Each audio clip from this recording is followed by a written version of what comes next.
तेरी बाहों में समाने का इरादा है मेरा, कहते हैं तेरी बाहों में समाने का इरादा है मेरा, और तुझे दिल में बसाने का वादा है मेरा। ये दुनिया चाहे जो भी है कहती रहे, तुझे धड़कन बनाने का इरादा है मेरा। जी हाँ दोस्तों, तो आज एकदम बहुत ही शानदार वीडियो में आपका स्वागत करते हैं। और आज के इस शानदार वीडियो में हम लोग केमिस्ट्री के कुछ बहुत ही चुनिंदा क्वेश्चन लेकर आए हैं, जिसमें हम लोग सॉलिड स्टेट के सारे महत्वपूर्ण क्वेश्चन को डील करेंगे। इसलिए आप कहीं मत जाइएगा, वीडियो के अंत तक बने रहिएगा, ठीक है। और आपको अगर वीडियो अच्छा लगता है तो आप ज़्यादा से ज़्यादा वीडियो को लाइक और शेयर कीजिए।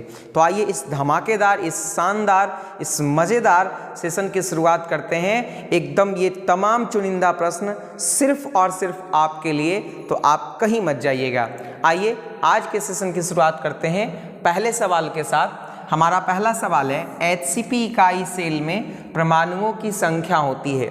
तो देखिए क्या है कि जो हेक्सागोनल क्लोज पैकिंग होता है, हेक्सागोनल क्लोज पैकिंग जिसको हम लोग जो है HCP संरचना कहते हैं, इसमें हमारा जो है वह 6 एटम जो है वह पर यूनिट सेल होता है। तो इसका जो राइट आंसर हो जाएगा, क्या हो जाएगा बाबू? 6। ये बहुत ही इंपॉर्टेंट टाइप का क्वेश्चन है। और हेक्सागोनल क्लोज पैकिंग स्ट्रक्चर की बात करें तो इसका जो कोऑर्डिनेशन नंबर होता है वह कितना होता है बाबू? 12 होता है। यह भी कई बार पूछा गया है कि HCP संरचना में जो है वह कोऑर्डिनेशन नंबर यानी समन्वय संख्या, इसको क्या बोलते हैं बाबू? समन्वय संख्या कितनी होती है? तो समन्वय संख्या 12 होती है। बहुत ही महत्वपूर्ण प्रश्न है। चलते हम लोग अगले प्रश्न की तरफ। आप भी फटाफट कमेंट करके बताते रहिए कि कौन सा ऑप्शन सही है, कौन सा जवाब सही है, ताकि हमको और मज़ा आए, ताकि हम लोग जो है वह ज़्यादा से ज़्यादा एक दूसरे को देख पाएँ। निम्नलिखित में से कौन सा ऑक्साइड लौह चुंबकत्व प्रदर्शित करता है? देखिए इसमें बहुत सारे ऑप्शन हैं। इसमें पूछा जा रहा है कि लौह चुंबकत्व कौन प्रदर्शित करता है, यानी फेरोमैग्नेटिक जो है वह कौन होता है। तो देखिए हमारा जो राइट आंसर हो जाएगा वो Fe3O4, जिसको हम लोग मैग्नेटाइट भी कहते हैं। क्या कहते हैं बाबू? मैग्नेटाइट। ये जो है वह लौह चुंबकत्व का उदाहरण है। और ये लोहा का अयस्क है। किसका अयस्क है बाबू? लोहा का ऑक्साइड अयस्क है। हमें यह भी दिमाग में रखना है कि यह लोहा का क्या है? ऑक्साइड अयस्क है। इसके बाकी के ऑप्शन पे विचार कर लेते हैं हम लोग। तो यहाँ पे ऑक्सीजन जो है वह आपका पारामैग्नेटिक है। क्या है बाबू? पारामैग्नेटिक। पारामैग्नेटिक को हम लोग बोलते हैं अनुचुंबकीय। कभी कभी इनके अंग्रेजी वर्ड से भी सवाल रहते हैं, इसलिए आप इन्हें निश्चित रूप से याद रखिएगा। हमारा MnO2 जो है वह क्या है? प्रतिलौह चुंबकत्व का उदाहरण है। किसका उदाहरण है बाबू? प्रतिलौह चुंबकत्व का उदाहरण है। और यह भी बहुत बार पूछा गया है कि MnO2 किस प्रकार के चुंबकत्व को दर्शाता है। और यहाँ पे C6H6 हमारा जो बेंजीन है यह प्रतिचुंबकीय पदार्थ का उदाहरण है। किसका उदाहरण है बाबू? प्रतिचुंबकीय पदार्थ का उदाहरण है। तो यहाँ पर देखिए क्या है कि इस प्रकार से हमारा राइट आंसर हो जाएगा ऑप्शन नंबर C। इसमें तमाम जो सारे प्रश्न हैं वो काफ़ी इंपॉर्टेंट है, काफ़ी महत्वपूर्ण है, इसलिए आप निश्चित रूप से इसे याद रखिएगा। चलते हम लोग अगले प्रश्न की तरफ। क्रिस्टल होते हैं, देखिए जो मूल क्रिस्टल होते हैं उनकी जो संरचना होती है उनको हम आज संरचना बोलते हैं। आज संरचना या मूल क्रिस्टल तंत्र की संरचना, मूल क्रिस्टल तंत्र की संरचना। तो मूल क्रिस्टल तंत्र की संरचना या आज संरचना जो है वह 7 प्रकार की होती है। कितने प्रकार की होती है बाबू? 7 प्रकार की होती है। और कई बार यह पूछा जाता है कि आज संरचनाएं कितनी होती हैं क्रिस्टल की? तो 7 होती हैं। या मूल क्रिस्टल तंत्रों की संरचना कितनी होती है? तो 7 होती हैं। ये बहुत ही ज़्यादा इंपॉर्टेंट सवाल है बाबू, आप इसे निश्चित रूप से याद रखेंगे। चलते हम लोग अगले प्रश्न की तरफ। हमारा अगला प्रश्न बहुत ही शानदार है, मज़ेदार है। क्रिस्टल तंत्र AB में निम्नलिखित में से किस क्रिस्टल तंत्र में A बराबर नहीं है, B के बराबर नहीं है, C के एवं अल्फा बराबर बीटा बराबर गामा और इक्विवेलेंट है 90 डिग्री के? देखिए यहाँ पे कहा जा रहा है कि यहाँ पे जो अक्षीय दूरी है ABC जो है वह क्या है? अक्षीय दूरी, यानी अक्षीय दूरी आपस में बराबर नहीं है और अक्षीय कोण आपस में बराबर है। और किसके बराबर हैं? तो 90 डिग्री के बराबर हैं। तो ये जो पैरामीटर कंटेन करता है, ये कौन सा क्रिस्टल स्ट्रक्चर ये पैरामीटर को फुलफिल करता है?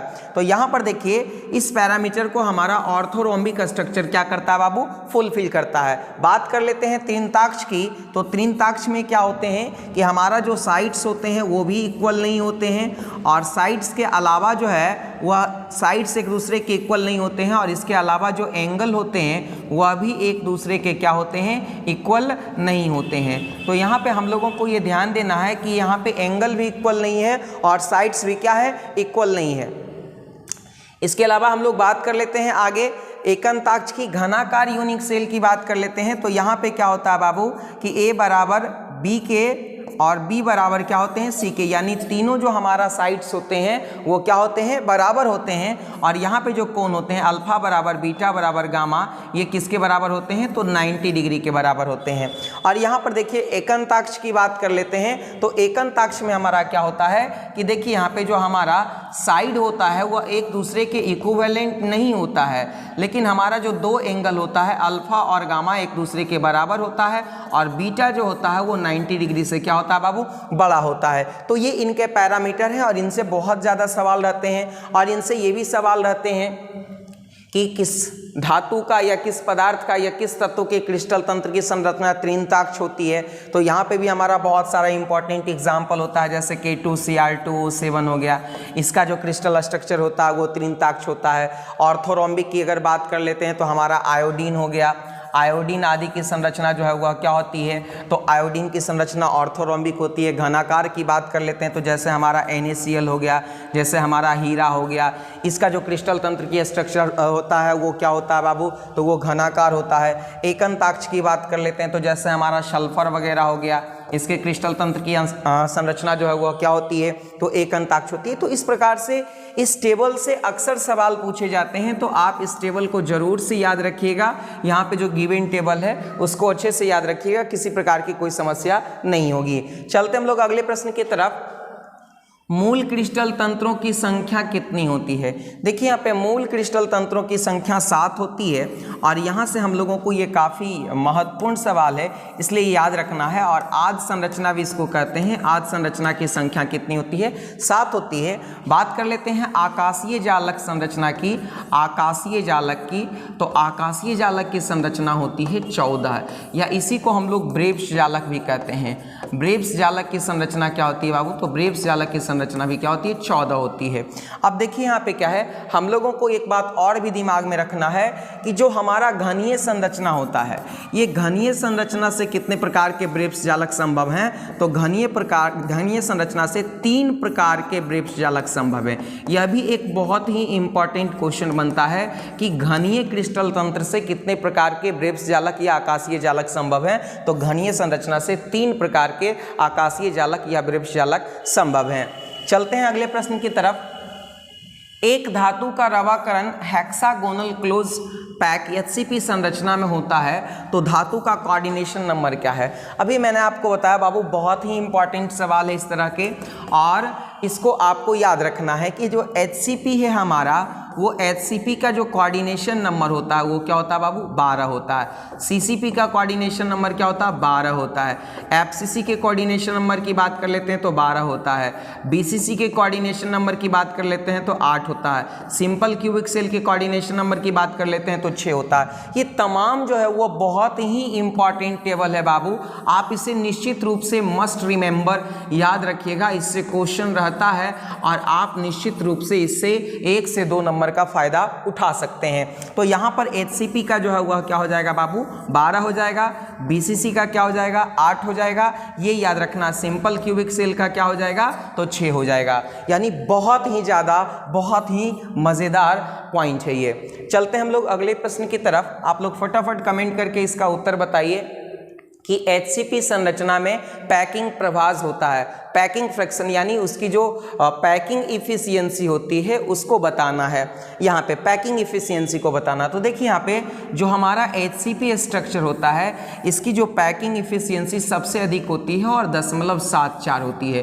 कितनी होती है बाबू, 0.74 होती है। बात कर लेते हैं पैकिंग एफिशिएंसी BCC की, तो BCC की पैकिंग एफिशिएंसी 0.68 होती है। और बात कर लेते हैं हैं सिंपल क्यूबिक सेल के पैकिंग एफिशिएंसी की, तो इसका जो है वह 10.52 अप्रॉक्सीमेटली होती है। तो ये तमाम चीज़ जो है वह काफ़ी महत्वपूर्ण है, आप इसे निश्चित रूप से याद रखिएगा। तो इस प्रश्न का जो हमारा राइट आंसर हो जाएगा वो क्या हो जाएगा बाबू, ऑप्शन नंबर बी हो जाएगा 10.74। तो यहाँ से इन तमाम मुद्दों को आप याद रखेंगे, इन तमाम बिंदुओं को आप लोग याद रखेंगे। चलते हम लोग अगले प्रश्न की तरफ। निम्नलिखित में कौन से जोड़े में क्रमशः चतुष्फलकीय वॉइड और अष्टफलकीय वॉइड होते हैं? वॉइड का मतलब क्या होता है बाबू, रिक्तियाँ। वॉइड का मतलब क्या होता है, रिक्तियाँ। यहाँ पे वॉइड का मतलब रिक्तियाँ होता है। अब देखिए यहाँ पे क्या है, हम लोगों को एक कंसेप्ट याद रखना है कि कोई भी क्रिस्टलीय स्ट्रक्चर हो उसमें अगर n नंबर ऑफ एटम हो, क्या बाबू, n नंबर ऑफ एटम हो, यानी परमाणुओं की संख्या अगर n हो, तो उसमें जो हमारा ऑक्टाहेड्रल वॉइड्स अगर है, जिसको हम लोग अष्टफलकीय रिक्तियाँ कहते हैं, तो उन अष्टफलकीय रिक्तियों की संख्या उतनी ही होती है जितना आपका नंबर ऑफ एटम है। यानी ऑक्टाहेड्रल वॉइड्स की जो रिक्तियाँ होगी वो n होगी, और जो हमारा टेट्राहेड्रल वॉइड्स है ना बाबू, उनकी संख्या जो होती है वो ऑक्टाहेड्रल वॉइड्स के डबल होते हैं। यानी यहाँ पे क्या हो जाएगा, 2n हो जाएगा। हम लोगों को एक बात ध्यान रखना है कि अगर किसी भी जो है वह जो हमारा स्ट्रक्चर है उसमें अगर नंबर ऑफ एटम n है, तो उसमें ऑक्टाहेड्रल वॉइड्स कितने होंगे बाबू, n होंगे। और उनमें टेट्राहेड्रल वॉइड्स क्या होते हैं, तो टेट्राहेड्रल वॉइड्स जो होते हैं वो ऑक्टाहेड्रल वॉइड्स के सीधे क्या होते हैं, डबल होते हैं, यानी 2n हो जाएगा। कभी कभी ऐसा भी पूछ देता है कि ऑक्टाहेड्रल वॉइड्स और टेट्राहेड्रल वॉइड्स में क्या रिलेशन होता है, तो टेट्राहेड्रल वॉइड्स ऑक्टाहेड्रल वॉइड्स के सीधे क्या होते हैं, डबल होते हैं। तो यहाँ पे कहता है कि किस जोड़े में चतुष्फलकीय और अष्टफलकीय वॉइड्स होते हैं, तो यहाँ पे जो हमारा राइट आंसर हो जाएगा वो क्या हो जाएगा बाबू, HCP और SCC, यानी हेक्सागोनल क्लोज पैक और सिंपल क्यूबिक सेल, बिल्कुल राइट आंसर हो जाएगा। चलते हम लोग अगले प्रश्न की तरफ। रवादार ठोस है, रवादार ठोस कौन है? देखिए यहाँ पे क्या है, रवादार ठोस को हम लोग क्रिस्टलीय ठोस भी कहते हैं। क्या कहते हैं बाबू, क्रिस्टलीय ठोस। यह भी कभी कभी पूछ दिया जाता है। इसी को हम लोग वास्तविक ठोस भी कहते हैं। क्या कहते हैं बाबू, वास्तविक ठोस। ये तमाम नाम से प्रश्न पूछे गए हैं, या इसी को हम लोग क्रिस्टलाइन सॉलिड भी कहते हैं। इसी को हम लोग क्या कहते हैं बाबू, क्रिस्टलाइन सॉलिड भी कहते हैं। तो यह भी आपको याद रखनी चाहिए। अब यहाँ पे जो हमारा क्रिस्टलीय ठोस का उदाहरण है वो कौन है, तो हीरा है। हीरा हमारा क्रिस्टलीय ठोस का उदाहरण है। बाकी अगर कांच और रबड़ की बात कर लेते हैं तो ये जो है वह आभासी ठोस के उदाहरण है। किसके उदाहरण है बाबू, आभासी ठोस, या इन्हीं को हम लोग जो है वह वे रवेदार ठोस भी कहते हैं। वे रवेदार ठोस भी कहते हैं, या इसी को हम लोग जो है वह नॉन क्रिस्टलीय या अक्रिस्टलीय ठोस भी हम लोग कहते हैं। ये बहुत ही ज़्यादा महत्वपूर्ण सवाल है और कई बार पूछा गया है, इसलिए आप याद रखेंगे। चलते हैं अगले प्रश्न की तरफ। BCC इकाई सेल में मुक्त यानी खाली स्थान कितना प्रतिशत होता है? तो सबसे पहले हम लोगों को ये जानना है कि BCC व्यवस्था की संकुलन क्षमता क्या है। हम यहाँ पे देखिए क्या है, ये व्यवस्था है और ये संकुलन क्षमता है। और यहाँ पर देखिए संकुलन क्षमता के बाद जो जगह बचेगा उसको हम लोग रिक्त स्थान बोलते हैं। तो यहाँ पर BCC की जो संकुलन क्षमता होती है वो 68% होती है। तो कोई भी चीज़ 100% होता है, तो जो खाली जगह बचेगा वो क्या बचेगा बाबू, 32% बचेगा। तो इस प्रश्न का राइट आंसर हो जाएगा ऑप्शन नंबर 1। और यह प्रश्न कई बार पूछा गया है, इसलिए आप निश्चित रूप से याद रखेंगे। बाकी के व्यवस्था की बात कर लेते हैं। सिंपल क्यूबिक सेल का हमारा जो संकुलन क्षमता होता है वो 52.4% अप्रॉक्सीमेटली होता है।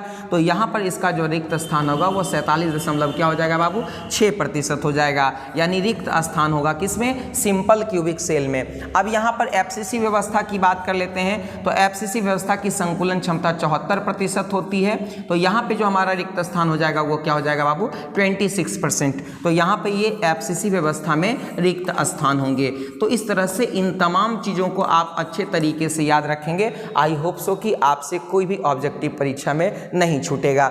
चलते हम लोग अगले प्रश्न की तरफ। हमारा प्रश्न है, ठोस क्षारीय धातु हैलाइडों का रंग किसके कारण होता है? तो ठोस क्षारीय धातु हैलाइडों का रंग जो है वह F केंद्र के द्वारा होता है। तो यानी इस प्रश्न का राइट आंसर F केंद्र होगा। बात कर लेते हैं F केंद्र क्या होते हैं। तो अयुग्मित इलेक्ट्रॉनों द्वारा भरी गई ऋण आयन रिक्तियों को, क्रिस्टल के जो ऋण आयन रिक्ति होते हैं उनको जब भरने के लिए अयुग्मित इलेक्ट्रॉन जाते हैं तो इस प्रक्रिया में जो दोलन होता है इलेक्ट्रॉनों का, इससे वो विशेष रंग जो है वह क्या करते हैं, इमिट करते हैं। तो यहाँ पे राइट आंसर हो जाएगा एफ के अंदर हो जाएगा।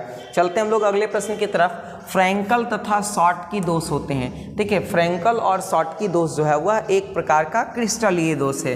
क्या बाबू, एक प्रकार का क्या है, क्रिस्टलीय दोष है। और यह भी सवाल कई बार पूछा गया है, इसलिए आप इसे याद रखिएगा कि फ्रैंकल और शॉटकी दोष क्रिस्टलीय दोष है। और ये दोनों जो है ना वह आयनिक यौगिक के द्वारा दर्शाया जाता है। किसके द्वारा दर्शाया जाता है बाबू, आयनिक यौगिकों के द्वारा दर्शाया जाता है। यह भी काफ़ी महत्वपूर्ण है।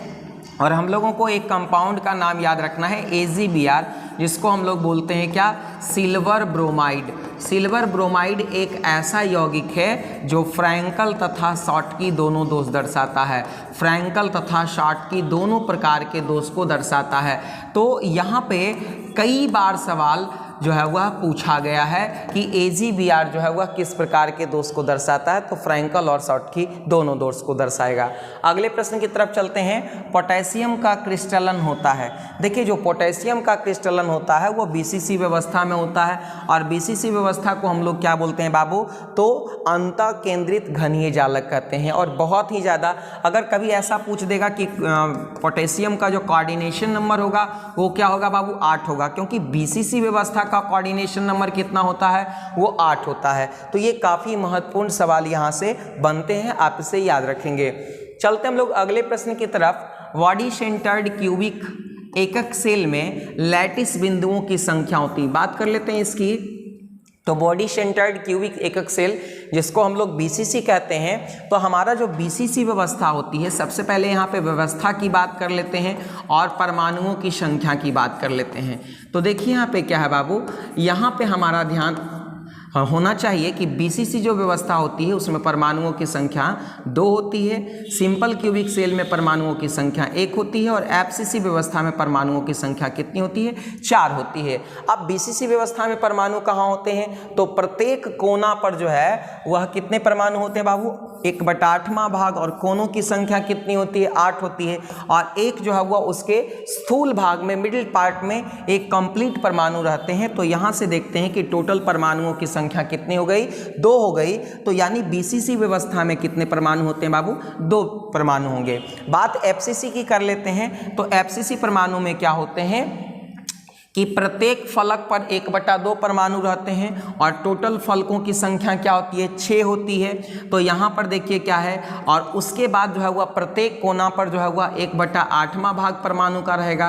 कोनों की संख्या क्या रहती है, 8 रहती है। तो यहाँ से निकालेंगे तो टोटल कितना परमाणु आ जाएगा बाबू, 4 आ जाएगा। सिंपल क्यूबिक सेल की बात कर लेते हैं। तो सिंपल क्यूबिक सेल में सिर्फ कोनों पर परमाणु रहते हैं और परमाणु का कैमा भाग रहता है 1/8वां भाग। टोटल कोण की संख्या कितनी रहती है, 8। तो यहाँ से परमाणु कितने आ जाएंगे, 1 आ जाएंगे। तो यहाँ से ये तमाम जो पॉइंट्स हैं वो काफ़ी इंपॉर्टेंट है, काफ़ी महत्वपूर्ण है। और हमको ये पूरा भरोसा है कि आप यदि इस वीडियो को पूरा देखेंगे और अच्छे तरीके से देखेंगे, बार बार देखेंगे, तो एक भी प्रश्न आपके सॉलिड स्टेट से नहीं छूटेंगे। तो यहाँ पे हमारा राइट आंसर हो जाएगा 2। अगले प्रश्न की तरफ चलते हैं। सोडियम क्लोराइड का जालक होता है। देखिए जो हमारा सोडियम क्लोराइड है उसका जालक जो है वह हेक्सागोनल होता है। कैसा होता है बाबू, हेक्सागोनल होता है। यानी इस प्रश्न का जो राइट आंसर हो जाएगा वो ऑप्शन नंबर 1 हो जाएगा। यहाँ पे बात कर लेते हैं सोडियम क्लोराइड की। तो सोडियम क्लोराइड जो है वह एक आयनिक यौगिक है। क्या है बाबू, एक आयनिक यौगिक है। और बहुत बार ये पूछा गया है। इनके जो क्रिस्टल तंत्र की संरचना होती है वो FCC व्यवस्था में होती है। किस में होती है बाबू, FCC व्यवस्था में होती है। इसे भी आप याद रखिएगा, यह भी कई बार पूछा गया है। चलते हम लोग अगले प्रश्न की तरफ।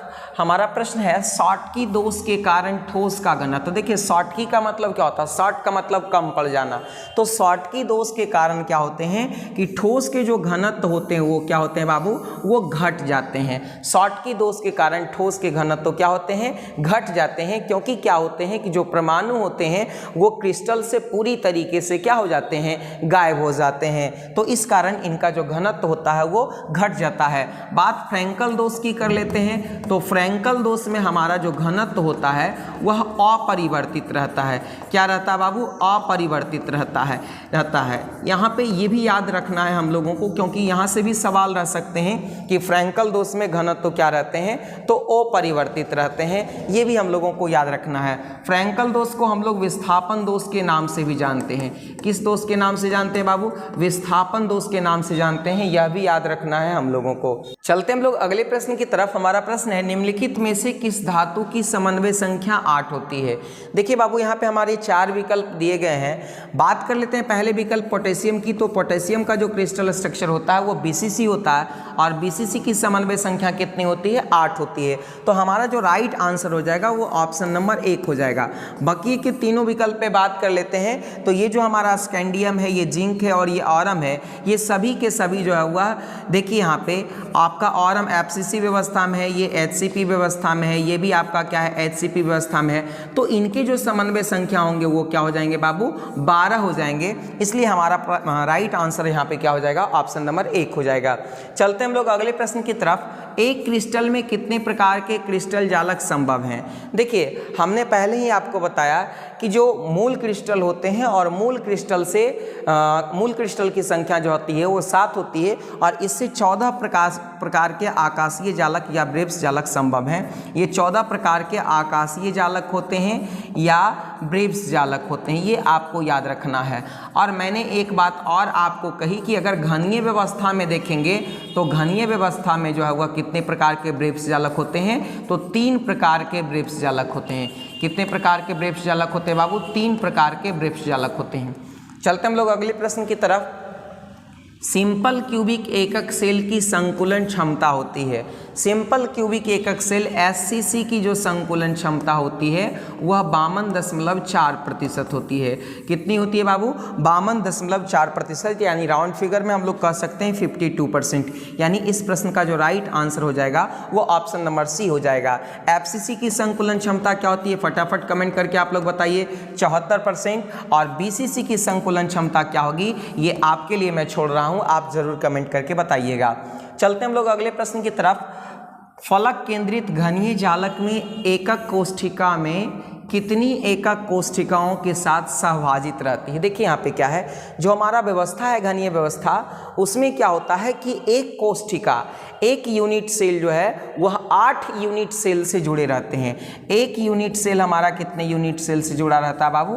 8 यूनिट सेल से जुड़ा रहता है। तब ना हम लोग कहते हैं यहाँ पे कि जो हमारा घन होता है, इस घन के किनारे पर जो है वह परमाणु का कौन सा पार्ट होता है? 1/8वां पार्ट होता है। यानी इसके जरूर 8 पार्ट्स हुए होंगे, तब ना एक जो है वह यूनिट सेल पर यहाँ पे कोण पर जो है वह परमाणु का 1/8वां भाग होगा। तो यहाँ पे राइट आंसर हमारा ऑप्शन नंबर क्या हो जाएगा बाबू? 1 हो जाएगा। अगले प्रश्न की तरफ चलते हैं।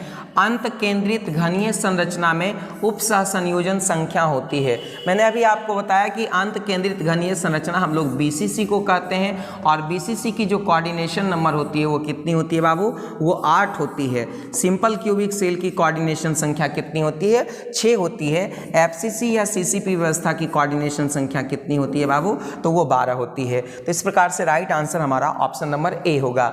अगले प्रश्न की तरफ चलते हैं। CSCl, जिसको हम लोग सीजियम क्लोराइड भी बोलते हैं। क्या बोलते हैं बाबू? सीजियम क्लोराइड बोलते हैं। ये हम लोगों को ध्यान में रखना है।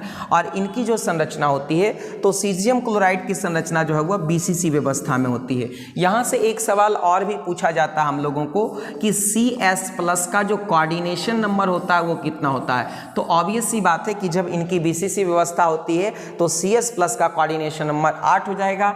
और बात Cl- के कोऑर्डिनेशन नंबर की भी कर लें तो इनका भी कोऑर्डिनेशन नंबर क्या होता है बाबू? 8 होता है। ये सवाल कई बार पूछे गए हैं, इसलिए आप इसे जरूर याद रखिएगा।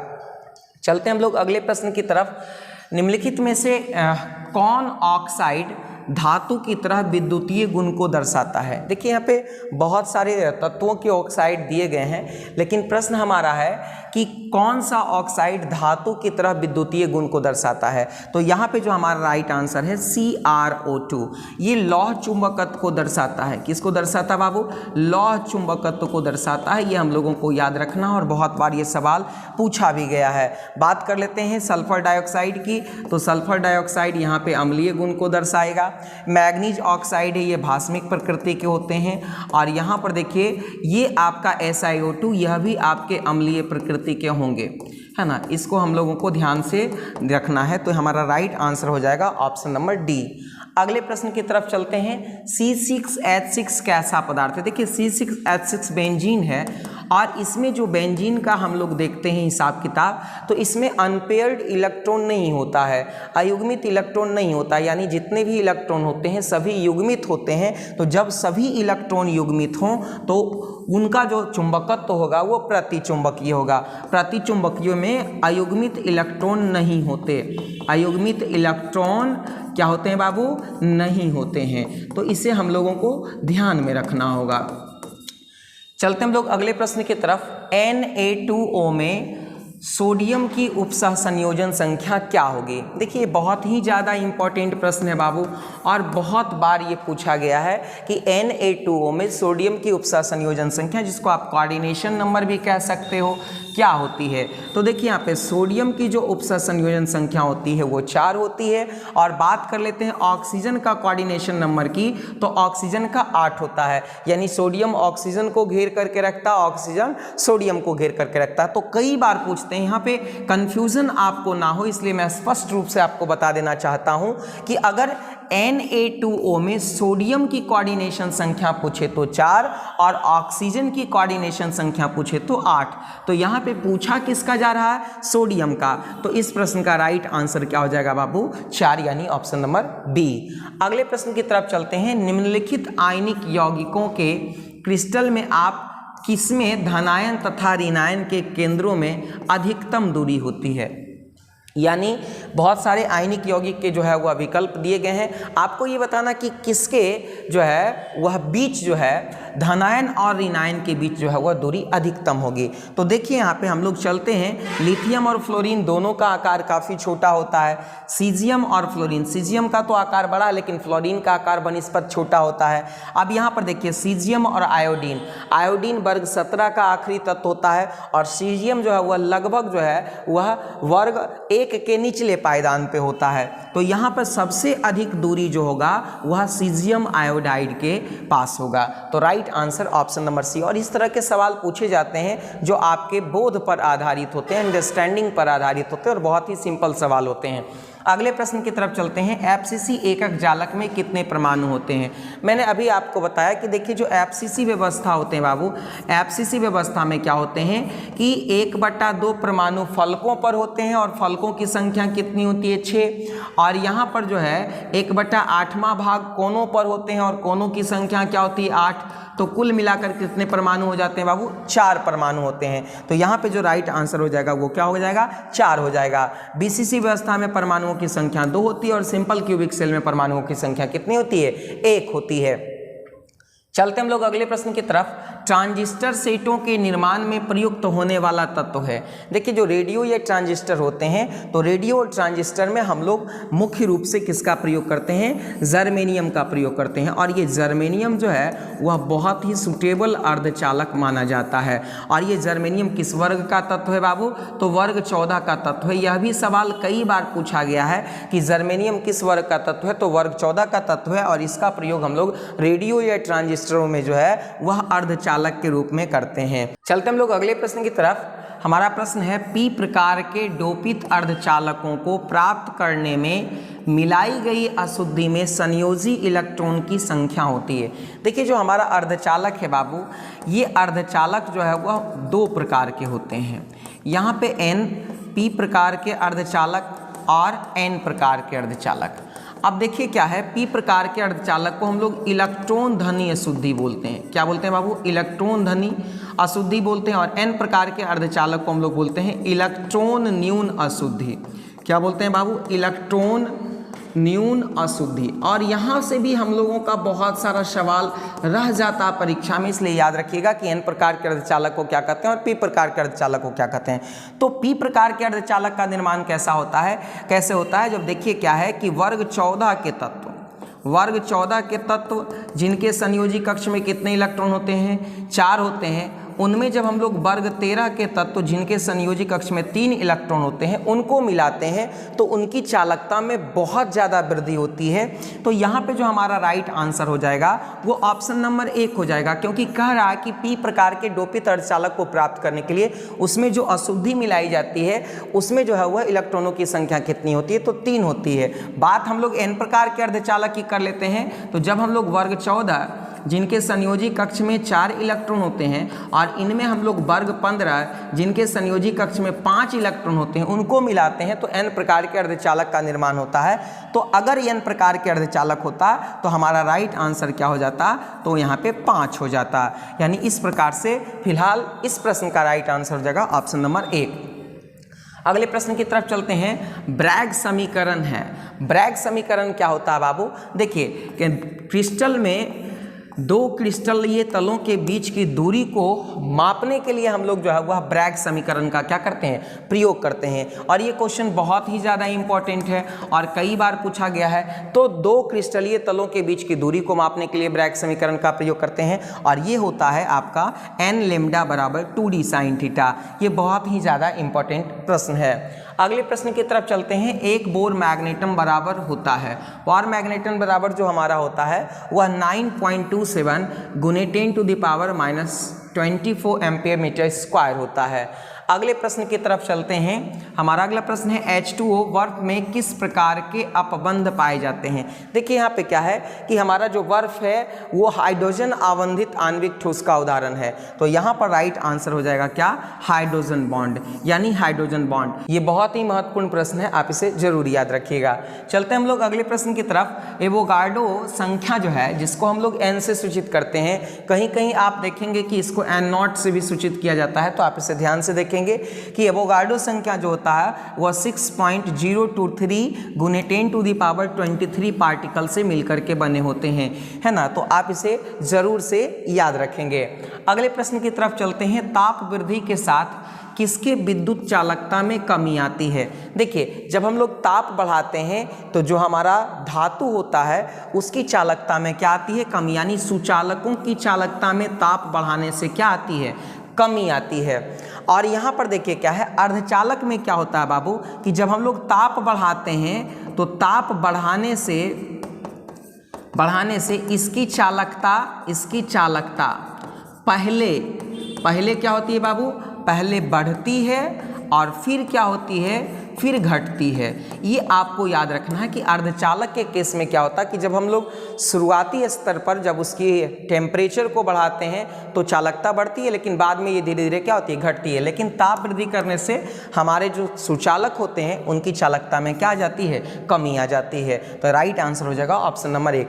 अगले प्रश्न की तरफ चलते हैं। पी टाइप और एन टाइप अर्धचालक के विद्युतीय प्रकृति होते हैं। मैंने अभी कहा कि पी प्रकार के जो अर्धचालक होते हैं उनको इलेक्ट्रॉन धनी अशुद्धि कहते हैं और एन प्रकार के अर्धचालक होते हैं उनको इलेक्ट्रॉन न्यून अशुद्धि कहते हैं। तो इस प्रकार से इसका राइट आंसर हो जाएगा ऑप्शन नंबर बी। अगले प्रश्न की तरफ चलते हैं। सोलर सेल में उपयोग किए जाने वाले पदार्थ होते हैं। देखिए जो हमारा सोलर सेल होता है जिससे हम लोग घर में बहुत सारे इलेक्ट्रिक इक्विपमेंट चलाते हैं, तो उनमें हम लोग जो है वह सिलिकॉन का प्रयोग करते हैं। किसका प्रयोग करते हैं बाबू, सिलिकॉन का। और सिलिकॉन किस वर्ग का तत्व है, वर्ग 14 का। और एक प्रकार का ये क्या है बाबू, अर्धचालक है। और इससे भी कई बार सवाल पूछा जाता है कि सिलिकॉन किस वर्ग का तत्व है, तो वर्ग 14 का तत्व है। अगले प्रश्न की तरफ चलते हैं। धात्विक ठोस निम्नलिखित में कौन है। कहते हैं कौन धात्विक ठोस का उदाहरण है। देखिए यहाँ पे क्या है, ग्रेफाइट और डायमंड दोनों के दोनों क्या है बाबू, अधातु हैं। और ये किसका अप्रूप है, तो कार्बन का अप्रूप है। किसका अप्रूप है बाबू, कार्बन का अप्रूप है। दूसरे विकल्प पे विचार करते हैं कि जो हमारा धातु और मिश्र धातु हैं, धातु और मिश्र धातु दोनों के दोनों क्या कहलाते हैं बाबू, दोनों के दोनों धात्विक ठोस कहलाते हैं। तो हमारा राइट आंसर जो है यहाँ पे क्या हो जाएगा, यहाँ पे हमारा राइट आंसर हो जाएगा ऑप्शन नंबर बी, यानी धातु और मिश्र मिश्र धातु दोनों धात्विक ठोस के उदाहरण हैं। बात हम NaCl की कर लेते हैं, तो NaCl हमारा किस प्रकार का ठोस है, तो आयनिक ठोस है। अभी हमने बात बर्फ की करी, तो बर्फ जो है वह आणविक ठोस का उदाहरण है। किसका उदाहरण है बाबू, आणविक ठोस का, और वह भी हाइड्रोजन आवंधित आणविक ठोस का उदाहरण है, ये हमें ध्यान रखना है। सिलिका और क्वार्ट्ज जो है वह सहसंयोजक ठोस का उदाहरण है। किसका उदाहरण है बाबू, सहसंयोजक ठोस। तो ये तमाम प्रश्न काफ़ी बारीकी से और काफ़ी फ्रीक्वेंटली पूछे जाते हैं परीक्षा में, तो आप ज़रूर इसे याद रखेंगे।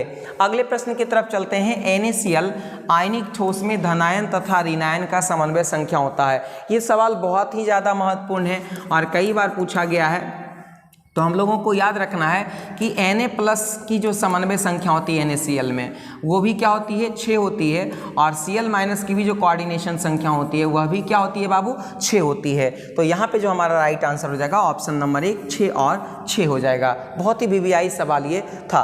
अगले प्रश्न की तरफ चलते हैं। डायमंड जो है यानी हीरा किस प्रकार के ठोस का उदाहरण है, तो डायमंड जो है वह हमारा नेटवर्क सॉलिड यानी नेटवर्क ठोस का उदाहरण है।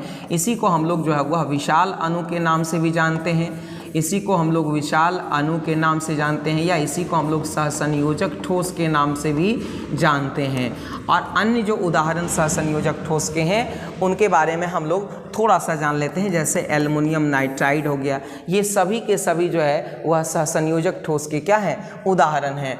चलते हम लोग अगले प्रश्न की तरफ। आयनिक ठोस निम्नलिखित में कौन है, आयनिक ठोस कौन है, तो अभी मैंने बात किया कि बर्फ जो है वह क्या है, आणविक ठोस का उदाहरण है। NaCl हमारा क्या है बाबू, आयनिक ठोस का उदाहरण है। और यहाँ पे धातु और मिश्र धातु जो है वह धात्विक ठोस का उदाहरण है ना। इस तरह से हम लोगों को याद रखना है, तो राइट आंसर हमारा ऑप्शन नंबर बी हो जाएगा, NaCl। अगले प्रश्न की तरफ चलते हैं। ग्लास यानी शीशा है। देखिए ग्लास जो है वह शीशा, उसको हम लोग अतिशीतित द्रव बोलते हैं। क्या बोलते हैं बाबू, अतिशीतित द्रव बोलते हैं, यानी ऑप्शन नंबर बी बिल्कुल सही जवाब है और ये कई बार पूछा गया है।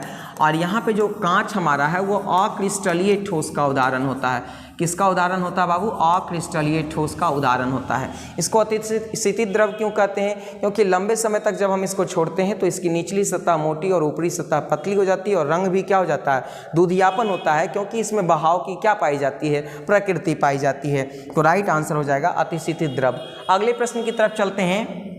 निम्नलिखित में किसमें द्विध्रुव आघूर्ण ज़्यादा होता है। ये बहुत ही ज़्यादा इंपॉर्टेंट सवाल है बाबू, इसलिए आप इसे ध्यान से देखेंगे कि द्विध्रुव आघूर्ण किस में ज़्यादा होता है। बात हम द्विध्रुव आघूर्ण की कर लेते हैं, तो क्या होता है कि द्विध्रुव आघूर्ण जो है वह पोलरिटी मेजरमेंट है, यानी किसी भी यौगिक के अणु में दो जो अलग अलग परमाणु होते हैं उनमें पोलरिटी को इंडिकेट करता है। जैसे हम मान लिया जाए कि हम ये कहें कि यहाँ पर आपका CH4 है, तो CH4 है बाबू, तो यहाँ पर देखिए क्या है, आप इस प्रश्न को ध्यान से देखेंगे, हम आपको समझाने का ये प्रयास कर रहे हैं कि डायपोल मोमेंट क्या है।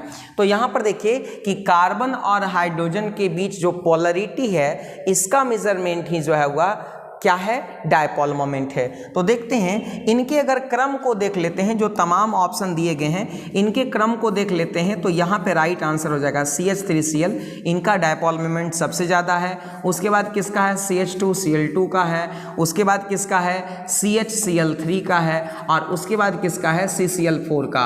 और CCl4 का डायपोल मोमेंट क्या होता है, 0 होता है। अब आइए थोड़ा सा कैसे हम लोग डायपोल मोमेंट कैलकुलेट करते हैं उसको हम लोग देखते हैं। देखिए यहाँ पे क्या है, CH3 और Cl है, तो यहाँ पर ध्यान से देखिएगा कि अगर हम यहाँ से H और H लेते हैं और फिर ये आपका Cl रहता है, सॉरी Cl यहाँ पे होगा। अब देखिए यहाँ पे क्या है कि ये जो हाइड्रोजन है इनका डायपोल मोमेंट इधर, इस हाइड्रोजन का डायपोल मोमेंट इधर, अब इस हाइड्रोजन का डायपोल मोमेंट इधर, इस क्लोरीन का डायपोल मोमेंट इधर।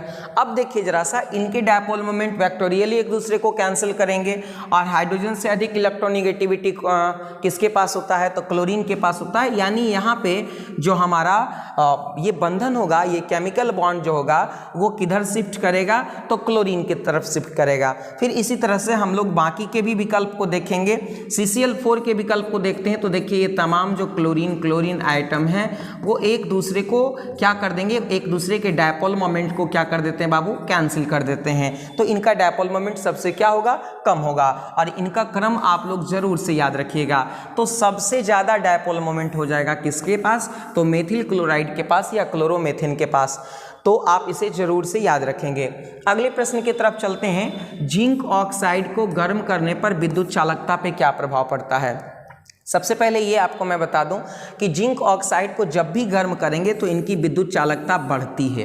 क्या होती है बाबू, बढ़ती है। और इससे बहुत सारे सवाल रहते हैं। सबसे पहला एक सवाल ये भी रहता है कि जिंक ऑक्साइड को गर्म कीजिएगा तो ये किस रंग का फ्लेम के साथ जलता है, तो पीला फ्लेम के साथ जलता है। यह भी कई बार पूछा गया है कि जिंक ऑक्साइड को गर्म करेंगे तो ये पीले फ्लेम के साथ जलता है। देखिए मैं जिंक ऑक्साइड को यहाँ पे गर्म करने का प्रयास कर रहा हूँ, तो ये आपका Zn2+ प्लस हाफ O2 और +2 इलेक्ट्रॉन। अब इनकी चालकता बढ़ती क्यों है, तो बढ़ने का कारण क्या है कि ये जो जिंक आयन है और ये जो आपका मुक्त इलेक्ट्रॉन है ये क्रिस्टल में फंसे होते हैं, जो इनकी चालकता को क्या करता है, वो बढ़ा देता है। तो राइट आंसर हो जाएगा बढ़ता है। यह भी काफ़ी इंपॉर्टेंट सवाल है, याद रखेंगे इसे।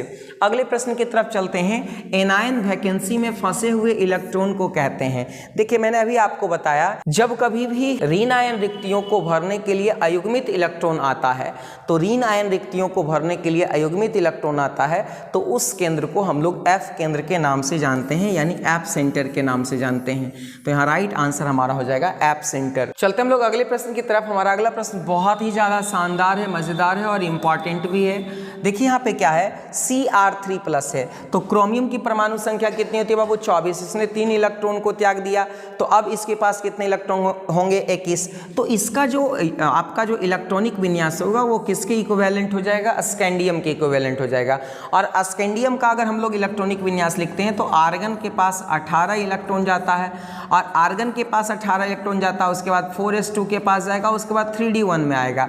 अब देखिए यहाँ पे d ऑर्बिटल में एक अयुग्मित इलेक्ट्रॉन है, तो अयुग्मित इलेक्ट्रॉन अगर होगा, अयुग्मित इलेक्ट्रॉन अगर है तो वो कौन सा होगा बाबू, उसका चुंबकत्व तो अणुचुंबकीय होगा। क्या होगा, अणुचुंबकीय।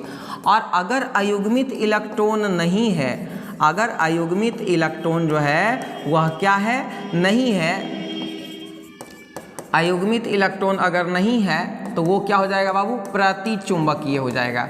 तो यहाँ पे तो ये आपका अणुचुंबकीय होगा। दूसरा विकल्प पे विचार कर लेते हैं। देखिएगा यहाँ पे आप देखिएगा कि वेनेडियम का जो है वह परमाणु संख्या 23 होता है। 23 में से इसने जो है वह 2 क्या कर दिया, रिलीज कर दिया, है ना। तो यहाँ पे बचा क्या, तो यहाँ पे बचा 21, और 21 का जो है वह इलेक्ट्रॉनिक विन्यास कुछ इसी प्रकार से होगा। स्कैंडियम देखिए क्या है कि स्कैंडियम का परमाणु संख्या कितना होता है बाबू, स्कैंडियम का 21 होता है, लेकिन 3 इलेक्ट्रॉन का इसने त्याग किया, तो इसका इलेक्ट्रॉनिक विन्यास किस प्रकार से हो जाएगा, आर्गन के जैसा। और आर्गन के पास कोई भी जो है वह अयुग्मित इलेक्ट्रॉन नहीं होते हैं, तो हमारा राइट आंसर हो जाएगा यहाँ पे Sc3+। बात Ti3+ की भी कर लेते हैं। तो देखिए क्या होता है, टाइटेनियम का जो आपका परमाणु संख्या होता है वो क्या होता है बाबू, 22 में से 3 को अगर ये रिलीज कर दिया तो 19, और 19 के पास निश्चित रूप से जो है वह एक अयुग्मित इलेक्ट्रॉन होंगे। ऐसे इस प्रकार से हम लोग सकते हैं कि आर्गन 18 और 4s1।